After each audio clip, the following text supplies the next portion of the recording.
Do you remember the sound of a dial-up modem? Loud, chaotic, almost impatient?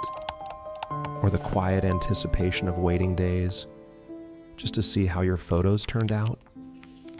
If you do, you're part of something rare.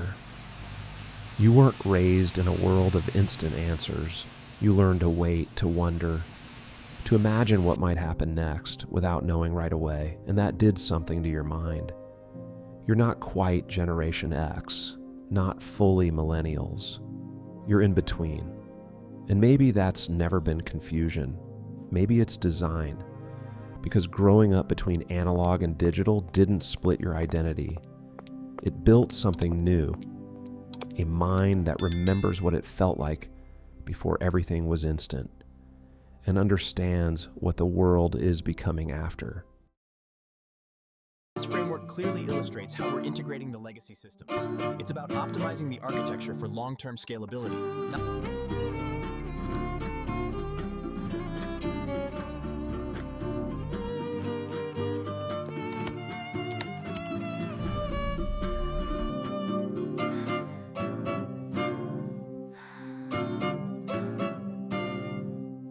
Before everything became instant, your world had limits.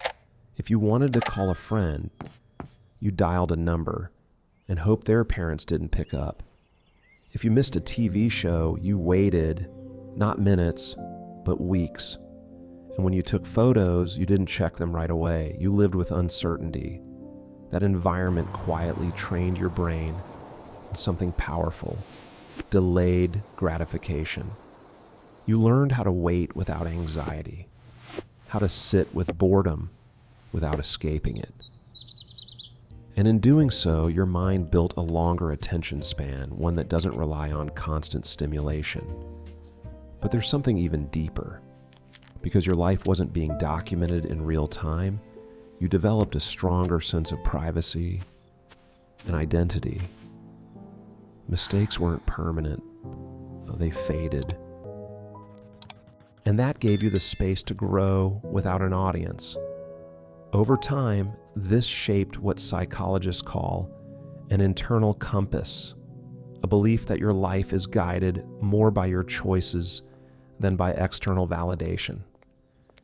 You didn't just grow up slower, you grew up inward.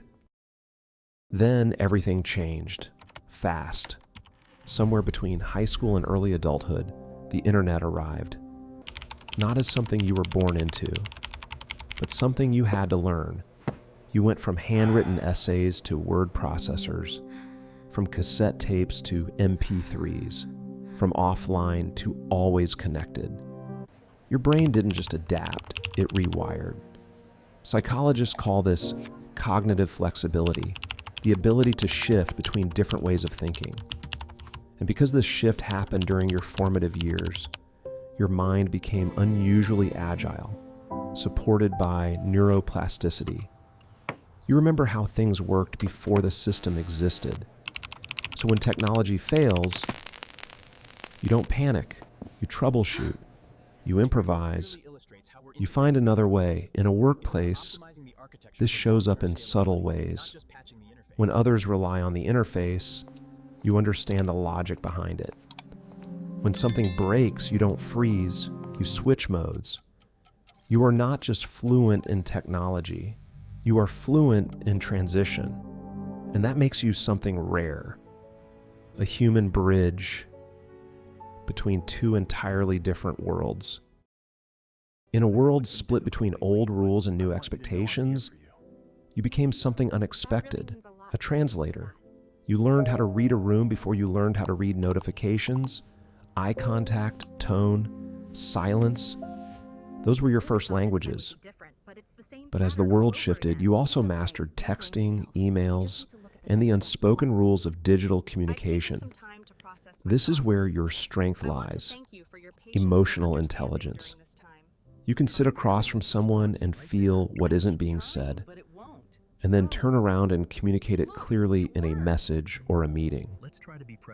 In families, you're often the one explaining technology to your parents, while also reminding younger ones how to be present.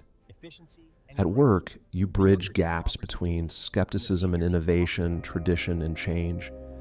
But this role comes with a cost. You're constantly adjusting, translating, smoothing tension that isn't yours to carry.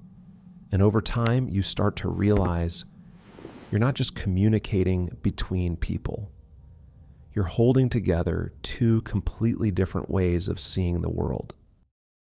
And somewhere in the middle of all that adapting, something quieter begins to surface. A question you don't always say out loud. Where do I actually belong? You're not fully at home in fast, ever-changing digital culture, but you've also outgrown the distance and cynicism of the past, so you exist in between. Psychologically, this often shows up as an identity tension, feeling too young to slow down, but too experienced to start over. And at the same time, life gets heavier.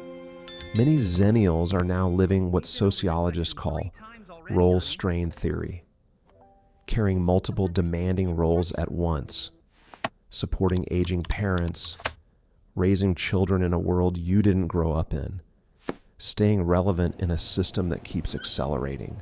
The result isn't always visible, it's a quiet kind of burnout. You keep functioning, keep showing up, keep holding everything together.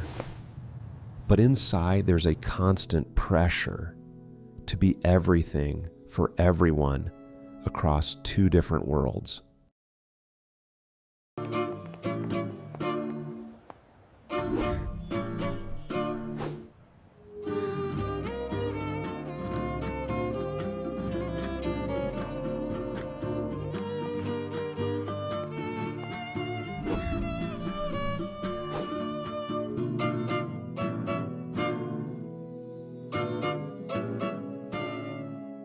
And yet, this is exactly why the future needs you, because while the world is getting faster, louder, and more divided, you bring something rare: balance. You know how to focus without constant noise, how to adapt without losing yourself, how to connect, not just through screens, but in real life. Where others see conflict between generations, you see patterns. Where others choose sides, you build bridges. You carry the patience of the past and the awareness of what's coming next. That's not confusion, that's an advantage. So if you've ever felt like you don't fully belong anywhere, maybe it's because your role was never to fit in. It was to connect what others can't. If this felt personal, take a moment. Subscribe for more psychology insights like this, and share your experience in the comments. Because the more we understand ourselves, the less alone we realize we've always been.